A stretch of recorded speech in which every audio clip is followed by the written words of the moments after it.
Fast food versus दादी के पराठे। एक संडे मम्मी गट्टू चिंकी को लेकर मॉल में शॉपिंग करने आई थी। बहुत सारी शॉपिंग करने के बाद उन्हें भूख सताने लगी तो मम्मी बोली, बच्चों बहुत भूख लगी है ना? घर जाकर खाएंगे तो बहुत देर हो जाएगी, यही मॉल में कुछ खा ले। ऐसा कहकर मम्मी दोनों को मॉल के फास्ट फूड कॉर्नर में ले गई और बोली, बोलो बच्चों क्या खाओगे? बर्गर। मम्मी ने बर्गर ऑर्डर किए और बच्चों के साथ वो भी बर्गर खाने लगी। बर्गर गट्टू चिंकी को बड़ा पसंद था। बर्गर खत्म होते ही उन्होंने और खाना चाहा तो मम्मी बोली, ज्यादा बर्गर खाना अच्छी बात नहीं, मम्मी प्लीज। मम्मी ने सोचा कि बच्चे थोड़ी रोज रोज बर्गर खाते हैं। उन्होंने और बर्गर ऑर्डर किए और बर्गर खाकर तीनों घर आ गए। रात को मम्मी ने खाना बनाया जिसमें दाल, रोटी, सब्जी, चावल और सलाद भी था। मम्मी और पापा खाना खाने बैठे तो पापा ने बच्चों को आवाज लगाई, गट्टू चिंकी चलो खाना खाने। गट्टू चिंकी आए और पापा से कहने लगे, पापा हमें भूख नहीं है, हम सोने जा रहे हैं। ऐसा कहकर दोनों बिना खाए सोने चले गए। पापा परेशान हो गए, बच्चों को भूख क्यों नहीं है? आप चिंता ना करो, मॉल में दोनों ने दो बर्गर खाए हैं। बर्गर खाना अच्छी बात नहीं है। वो कहाँ रोज रोज खाते हैं, आप टेंशन ना लो, खाना खाओ। दूसरे दिन सुबह मम्मी ने उठकर गट्टू चिंकी का टिफिन तैयार किया और टिफिन लेकर गट्टू चिंकी स्कूल चले गए। शाम होते ही दोनों स्कूल से घर आए और मम्मी को अपने अपने टिफिन देकर फ्रेश होने निकल गए। मम्मी ने दोनों के टिफिन देखे तो वो चौंक गई। उन्होंने गट्टू चिंकी को आवाज लगाई। गट्टू चिंकी आए तो मम्मी बोली, ये क्या, टिफिन क्यों नहीं खाए? मम्मी आज बंटी का बर्थडे था, उसने हमारे लिए बर्गर ऑर्डर किया था। बर्गर खाकर हमारा पेट भर गया, इसलिए टिफिन नहीं खा पाए। अरे पर तुम दोनों के पसंद का लंच बनाया था मैंने, वेस्ट चला गया सब। हमें बस बर्गर पसंद है, बाकी कुछ नहीं। रात के खाने पर तो हद हो गई। गट्टू चिंकी ने खाना खाने से इनकार कर दिया। वो पापा से बर्गर खाने की जिद करने लगे। गट्टू चिंकी खाना खाओ, तुम्हारे पसंद का पालक पनीर बनाया है आज। नहीं, हमें बर्गर खाना है, हमें बर्गर चाहिए। बेटा ज्यादा बर्गर खाना सेहत के लिए अच्छा नहीं होता। बर्गर नहीं तो पिज्जा दे दो, पर हम घर का खाना नहीं खाएंगे। इस प्रकार गट्टू चिंकी जिद पर अड़े रहे और पापा मम्मी को उनके आगे झुकना पड़ा। पापा ने पिज्जा ऑर्डर किया और पिज्जा खाकर गट्टू चिंकी सो गए। इस प्रकार गट्टू चिंकी को फास्ट फूड की आदत लग चुकी थी। घर का खाना उन्हें पसंद ही नहीं आता था। बस पिज्जा बर्गर खाकर दोनों अपनी भूख मिटाते थे। एक दिन गट्टू चिंकी के पेट में दर्द होने लगा तो पापा उन्हें अस्पताल ले गए। गट्टू चिंकी की रिपोर्ट्स देखकर डॉक्टर बोले, इनका डाइजेस्टिव सिस्टम तेजी से खराब हो रहा है। इतनी कम उम्र में ये होना अच्छी बात नहीं है। पापा ने डॉक्टर को सारी बातें बताई तो डॉक्टर बोले, बेटा फास्ट फूड शरीर पर बुरा असर करता है, उसमें केमिकल्स यूज किया जाता है। केमिकल्स हमारे लिए हार्मफुल है। फास्ट फूड के और भी कई साइड इफेक्ट्स हैं, इसलिए बस घर का बना हुआ खाना ही खाना। पेट के दर्द की वजह से गट्टू चिंकी कमजोर हो गए थे। डॉक्टर के कहने पे उन्होंने पिज्जा बर्गर खाना बंद तो किया, पर उनके मुंह का जैसे स्वाद ही चला गया था। घर का खाना भी वो ठीक से नहीं खा पा रहे थे। गर्मा गर्म दाल खिचड़ी खा लो, ताकत आएगी।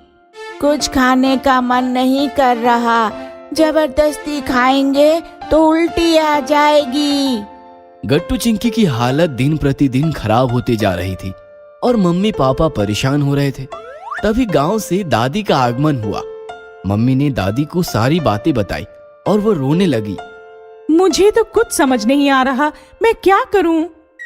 मैं आ गई हूँ ना, सब ठीक कर दूंगी। दादी किचन में आलू के पराठे बनाने लगी। पराठों की महक गट्टू चिंकी के कमरे में गई तो कमजोर गट्टू चिंकी में जैसे जान ही आ गई। लगता है किचन में कुछ स्पेशल पक रहा है, चलो चलकर देखते हैं। गट्टू चिंकी किचन में भागे तो दादी ने उन्हें गर्मा गर्म पराठे देसी घी के साथ परोसे। गट्टू चिंकी पराठे खाने लगे तो उनके मुंह का स्वाद वापस आ गया। वाह दादी, ये तो पिज्जा बर्गर से भी ज्यादा टेस्टी है।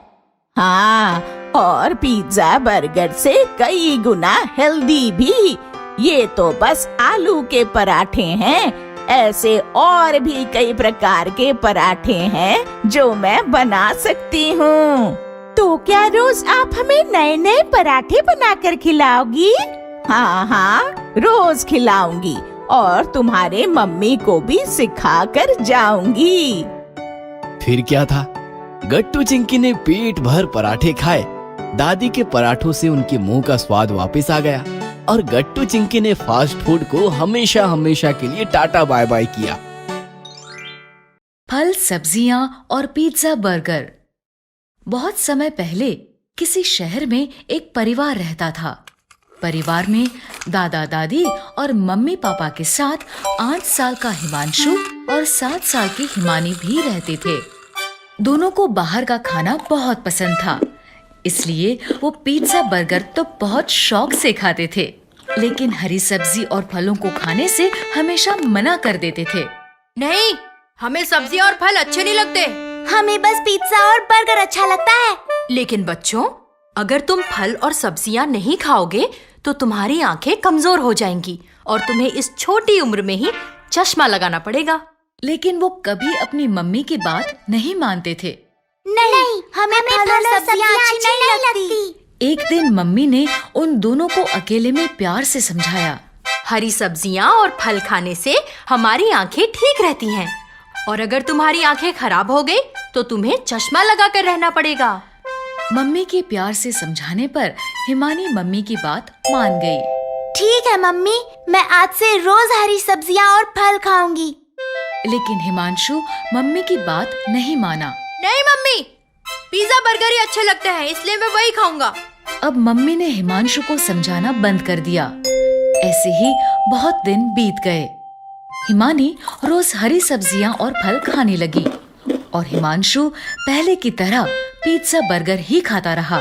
एक दिन स्कूल में हिमांशु की टीचर ने उससे कहा, हिमांशु, ब्लैक बोर्ड पर लिखे सवाल का जवाब दो। लेकिन जब हिमांशु ने बोर्ड पर देखा तो उसे सब कुछ धुंधला धुंधला दिखाई दिया। उसने आंखें मसल कर फिर से देखा, लेकिन फिर भी सब कुछ धुंधला ही था। हिमांशु के जवाब ना देने पर टीचर ने उससे गुस्से से कहा, हिमांशु, क्या तुम्हें इतने आसान से सवाल का जवाब भी नहीं पता? रुको, मैं अभी तुम्हारे मम्मी पापा को स्कूल बुलाती हूँ। ये कहकर टीचर क्लासरूम से चली गई। कुछ देर बाद टीचर के फोन करने पर हिमांशु के मम्मी पापा स्कूल आए। मैंने हिमांशु से मैथ का इतना आसान सवाल पूछा था, लेकिन हिमांशु को ये भी नहीं पता कि 2+2 कितने होते हैं। क्या हिमांशु, तुम्हें इतने आसान सवाल का जवाब भी नहीं पता? लगता है तुम आजकल ठीक से पढ़ाई नहीं कर रहे हो। नहीं मम्मी, मुझे पता है 2+2 4 होते हैं। तो तुमने टीचर को आंसर क्यों नहीं बताया? वो इसलिए कि मुझे बोर्ड पर लिखा सवाल दिखाई नहीं दिया। मैंने तुम्हें कहा था ना, हरी सब्जियां और फल खाया करो। देखो अब तुम्हारी आंखें खराब हो गई। अगर हिमानी की तरह तुम भी मेरी बात मानते तो तुम्हारी आंखें भी ठीक रहती। सॉरी मम्मी, आज से मैं रोज हरी सब्जियां और फल खाऊंगा। हिमांशु को ऐसे रोता देख मम्मी समझ गई कि हिमांशु को अपनी गलती का एहसास हो गया है। उसने हिमांशु को चुप कराते हुए कहा, ठीक है हिमांशु, जो हो गया वो हो गया। लेकिन अब अगर तुम रोज हरी सब्जियां और फल खाओगे तो हो सकता है तुम्हारी आंखें फिर से ठीक हो जाएं। तब तक के लिए चलो मैं तुम्हें चश्मा लगवा देता हूँ। मम्मी पापा के ऐसा कहने पर हिमांशु ने रोना बंद कर दिया और पापा ने हिमांशु का नजर का चश्मा बनवा दिया। इस तरह हरी सब्जियां और फल खाने के कारण हिमानी की आंखें ठीक रहीं और हरी सब्जियां ना खाने के कारण हिमांशु को चश्मा लगाना पड़ा। गट्टू की समझदारी। शाम हो गई थी। गट्टू चिंकी दोस्तों के साथ सड़क पर साइकिलिंग करने निकले थे। रेड सिग्नल मिला और बच्चों ने अपनी अपनी साइकिल रोक ली। गट्टू ने नोटिस किया कि काफी सारे लोग सिग्नल तोड़कर तेजी से जा रहे थे। पता नहीं लोगों को सिग्नल तोड़कर कौन सा मजा आता है। सिग्नल तोड़ते हैं और फिर एक्सीडेंट का शिकार बनते हैं। रोज एक्सीडेंट की वजह से न जाने कितने लोगों की जान चली जाती है। फिर भी सिटीजन्स रूल्स फॉलो नहीं करते। सिग्नल पर ट्रैफिक पुलिस ना हो तो सीधा सिग्नल तोड़कर निकल जाते हैं। तभी बच्चों के पास एक स्कूटर आकर रुक गई। बच्चों को देखकर स्कूटर वाला हंसते हुए बोला, अरे बच्चों, तुम क्यों सिग्नल का वेट कर रहे हो? तुम्हारे पास साइकिल है, निकल जाओ। अरे कोई कुछ नहीं कहेगा। ये सुनकर गट्टू बोला, नहीं अंकल, साइकिल हो या मोटरसाइकिल, सबको रूल्स फॉलो करने चाहिए। पुलिस के डर से रूल फॉलो करना और पुलिस ना हो तो रूल तोड़कर चले जाना गलत है। रूल्स हमारी खुद की सेफ्टी के लिए बनाए गए हैं, उन्हें तोड़ना मूर्खता है। ये सुनकर स्कूटर वाला हंसने लगा। मूर्ख हो तुम लोग, कौन से जमाने में जी रहे हो? हाँ, अरे समय किसी के लिए नहीं रुकता। तुम भी मत रुको, मैं भी नहीं रुकने वाला। ऐसा कहकर स्कूटर वाला स्कूटर लेकर तेजी से निकल गया। ये देखो, एक और आदमी सिग्नल तोड़कर चला गया। कोई कुछ भी कहे, हमें सिग्नल नहीं तोड़ना है। हम तो ग्रीन सिग्नल मिलने पर ही आगे जाएंगे। सारे बच्चे ग्रीन सिग्नल मिलने का वेट करते रहे और जैसे ही ग्रीन सिग्नल मिला, बच्चों ने अपनी अपनी साइकिल आराम से आगे बढ़ाई और सब लोग निकल पड़े। थोड़ी दूर आते ही बच्चों ने देखा कि सड़क पर काफी सारी भीड़ थी। भीड़ ने पूरा रास्ता ब्लॉक किया था। बच्चों ने साइकिल को ब्रेक लगाकर साइकिल को रोक दी। लगता है किसी का एक्सीडेंट हो गया है। चलो, हमें चलकर देखना चाहिए। बच्चों ने सड़क किनारे साइकिल पार्क कर दी और भीड़ में घुसने का प्रयास करने लगे। भीड़ काफी ज्यादा थी और बच्चों को कोई भी आगे घुसने नहीं दे रहा था। ए बच्चों, अंदर कहाँ घुस रहे हो? भागो यहाँ से, चलो। फिर भी बच्चे अंदर की तरफ बढ़ते ही रहे और जैसे तैसे भीड़ चीरकर अंदर घुसने में सफल हुए। अंदर का नजारा देखते ही गट्टू, चिंकी और सारे बच्चे चौंक गए, क्योंकि अंदर वही आदमी स्कूटर के नीचे दबा और घायल पड़ा था जो सिग्नल तोड़कर भागा था। अरे, ये तो वही सिग्नल वाले अंकल हैं। ठीक कहा था ना इन्होंने, समय किसी के लिए नहीं रुकता। इनके लिए भी नहीं रुका। गट्टू ने देखा कि स्कूटर वाला काफी घायल और स्कूटर के नीचे दबकर तड़प रहा था। फिर भी कोई उसकी मदद करने आगे नहीं आया। सारे लोग मोबाइल लेकर उसे शूट कर रहे थे, फोटो खींच रहे थे। यह देखकर गट्टू दुखी हो गया। हमें इनकी मदद करनी चाहिए। क्या बात कर रहा है यार, हम निकल जाते हैं यहाँ से। हमें इस झमेले में नहीं पड़ना चाहिए। नहीं हरी, हम भी बाकी लोगों की तरह सोचेंगे तो उनमें और हम में क्या फर्क रह जाएगा। ये लोग तो बेशर्मों की तरह वीडियो निकाल रहे हैं, लेकिन हम तो पढ़े लिखे और समझदार बच्चे हैं। हम भी इनकी मदद नहीं करेंगे तो ये मर जाएंगे। हाँ यार, हमें मदद करनी चाहिए। चिंकी, तुम एम्बुलेंस को कॉल करो, हम स्कूटर हटाते हैं। गट्टू हरी और बाकी दोस्तों के साथ मिलकर स्कूटर के पास आया और स्कूटर हटाने लगा। स्कूटर काफी वजनदार थी, वो तो उनसे हिल भी नहीं रही थी। फिर भी बच्चे जोर लगाते रहे और उन्होंने स्कूटर को खड़ा कर दिया। फिर गट्टू ने स्कूटर वाले अंकल को सहारा देकर उठाया। चिंकी पानी लेकर आई। गट्टू ने उन्हें पानी पिलाया। अंकल, आप ठीक तो हो? लेकिन अंकल बोलने की कंडीशन में नहीं थे। ये काफी घायल और सीरियस है। मैंने 108 नंबर पर कॉल किया है, एम्बुलेंस आती ही होगी। थोड़ी देर बाद एम्बुलेंस आ गई और अंकल को उठाकर अस्पताल ले गई। अब गट्टू, चिंकी और बाकी बच्चों के आसपास काफी भीड़ जमा हुई थी। लोग उनकी तारीफ कर रहे थे। बेटा, बहुत अच्छा काम किया है तुम लोगों ने। हाँ, मैं तुम्हारे साथ सेल्फी लेना चाहता हूँ। ये सुनकर गट्टू गुस्सा हो गया। शर्म नहीं आती आप लोगों को? आप सबको बस सेल्फीज और वीडियोस की पड़ी है। वो अंकल स्कूटर के नीचे दबे हुए थे और आप सब मोबाइल से वीडियो शूट कर रहे थे। एक्सीडेंट कोई खेल या तमाशा नहीं, गंभीर दुर्घटना है। हम बच्चे स्कूटर उठा रहे थे और आप सब तमाशा देख रहे थे। क्या पता ये हादसा कल आपके साथ हो जाए। ऐसे में अगर कोई आपकी मदद ना करे और मोबाइल लेकर आपको शूट करे तो आपको कैसा लगेगा? थोड़े तो सीरियस और समझदार बनो, अच्छे नागरिक बनो और एक दूसरे की मदद करो। गट्टू की बातें सुनकर लोगों की सारी भीड़ शर्मिंदा हो गई और शर्म के मारे सबकी आंखें अपने आप ही नीचे झुक गई। दुखी राम के समोसे। बहुत समय पहले एक शहर में एक चौक होता था। उस चौक पर खाने पीने की बहुत सी दुकानें थीं। शहर के सभी लोग उस चौक पर मजेदार चटपटा खाना खाने आते थे। उस चौक पर गोपाल की बहुत पुरानी समोसे की दुकान थी। उसके समोसे पूरे शहर में मशहूर थे। फिर एक दिन बहुत दूर से वहाँ सुखीराम नाम का एक व्यापारी आया। चौक की दुकानें और ग्राहकों की भीड़ देखकर वो सोचने लगा, इस चौक पर तो बहुत ज्यादा ग्राहक हैं। अगर मैं भी यहाँ दुकान खोल लूँ तो मुझ पर पैसों की बारिश हो जाएगी। तभी उसका ध्यान गोपाल की समोसों की दुकान पर गया। इस समोसे की दुकान पर सबसे ज्यादा भीड़ है। मैं भी यहाँ समोसे की दुकान खोल लेता हूँ। वैसे भी समोसे बनाने में कौन सी बड़ी बात है। उसने वहीं गोपाल की दुकान के सामने एक दुकान किराए पर ले ली और समोसे बनाने शुरू कर दिए। उनमें उसने एक खास तरह का मसाला डाला। इस खास मसाले से समोसे बहुत स्वादिष्ट हो जाएंगे। और समोसे तलने के लिए कढ़ाई में सस्ता तेल डाला। इस तेल से मेरा मुनाफा बहुत बढ़ जाएगा। और समोसे तैयार कर लिए। जो मेरे समोसे खाएगा वो उंगलियां चाटता रह जाएगा। भैया 2 समोसे देना। अभी लो। अरे वाह, आपके समोसे तो बहुत स्वादिष्ट है। मैंने कहा था ना, जो मेरे समोसे खाएगा उंगलियां चाटता रह जाएगा। ये सुनकर उसकी दुकान पर ग्राहकों की भीड़ लग गई। देखते ही देखते उसकी दुकान चल पड़ी। अब वो रोज स्वादिष्ट समोसे बनाकर बेचने लगा। दूसरी तरफ सुखीराम के समोसों की वजह से गोपाल की सालों पुरानी दुकान पर अब कोई ग्राहक नहीं जाता था।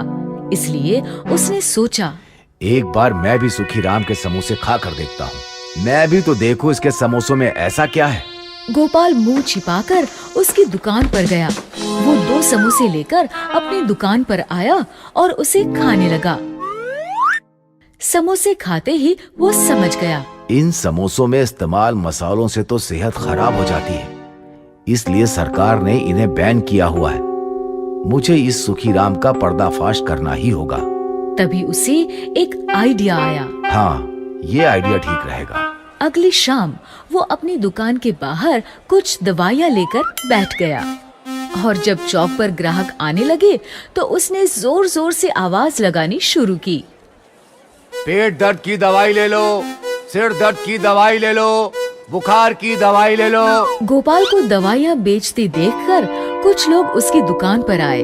आप तो समोसे बेचते थे, आप दवाइयाँ क्यों बेचने लगे? मैं समोसे भी आपके लिए बेचता था और दवाइयाँ भी आपके लिए ही बेच रहा हूँ। मगर दवाइयों का हम क्या करेंगे? हमारी तबीयत तो एकदम ठीक है। हाँ, हम तो एकदम हट्टे कट्टे हैं। लेकिन अगर ऐसे ही सुखीराम के समोसे खाते रहे तो कब तक हट्टे कट्टे रहोगे? क्या मतलब? मतलब ये कि सुखीराम अपने समोसे को स्वादिष्ट बनाने के लिए उनमें ऐसे मसाले डालता है जिससे आपकी सेहत खराब हो सकती है। इसलिए सरकार ने भी उन मसालों को बैन किया हुआ है।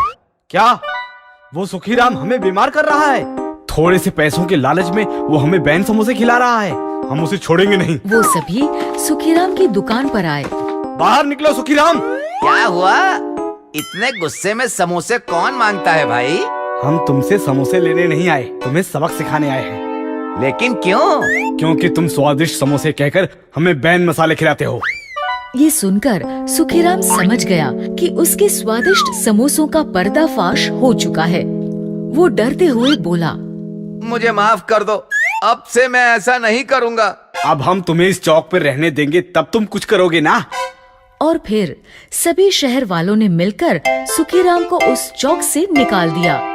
इस तरह गोपाल ने अपनी अकल से सुखीराम का पर्दाफाश किया और शहर वालों को यकीन दिला दिया कि सुखीराम के समोसे असल में दुखीराम के समोसे थे।